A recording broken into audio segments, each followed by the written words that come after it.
I was totally wondering how crab babies move through the ocean. Crabs?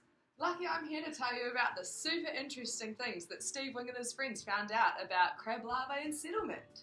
That sounds awesome! Can we learn about it? Hold on, just before we start, I need to let you know that crab larvae are the young crabs and settlement is when they find somewhere to transform into adults.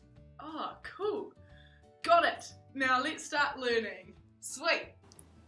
This paper looked at crab larvae off the Californian coast around Point Reyes. Connectivity in crab larvae off the Californian coast is important for keeping a flow between populations. Connectivity is how easily things can flow between areas of resources. Crab larvae are tiny and have very limited movement in water as it's really dense compared to them. Because of this, they are unable to move freely on their own and need the help of currents to get them to new areas. This keeps breeding open between different areas of crabs and is known as a metapopulation. Crabs are separated by space but can still move through the water column due to currents and ocean events. So crab population connectivity depends on the time that the larvae are released as well as where they're released. Exactly! Upwelling is a super important process that happens all over the world. High winds push the coastal waters around California further out, meaning that deeper water moves upwards to replace it. The deep water is really cold and salty, which causes changes in the coastal areas, as it means there's more water movement, but less crabs that can settle, as they don't like settling when it's cooler. So you get colder and saltier water in areas of upwelling, and less crab settlement because they like warmer waters? Perfect! Relaxation periods are the times between upwelling events. These happen as warm waters from near the equator are pushed northwards, coming through and reheating the coastal areas of the California coast. Just like in northern crab train, during relaxation periods, cancer crabs use this flow of warm, low, salty water from south of Point Reyes to carry them further up the coast. Toot toot!